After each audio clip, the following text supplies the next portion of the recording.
The Grove of the Dancing Birches.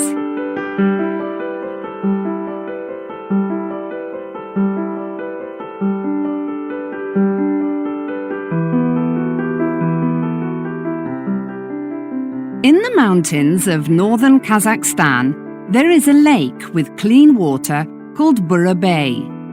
Around the lake, there are beautiful pine trees and pretty groves of birch trees. But how did these trees come to be? There is a story about one of these groves.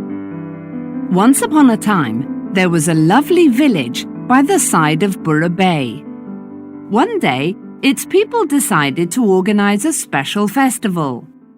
There were games and competitions to test the intelligence, skill, and strength of the young people, as well as songs and poetry. But the most important part of the festival was the dancing. When the Khan heard about the festival, he decided to go and see the singing, dancing, and games for himself.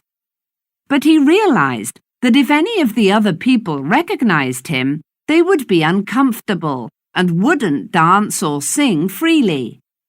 So he took off all of his rich jewels and put on simple clothes to look like an ordinary person. In this way, he could go to the festival secretly.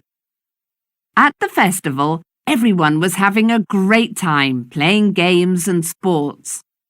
Eventually, the music started, and all the young women got up and started dancing. The Khan was so amazed by their grace. He jumped up out of his seat and started complimenting the dancers on their skill and beauty. The girls recognized the Khan. They were so terrified that they froze where they stood and turned into a grove of white birch trees.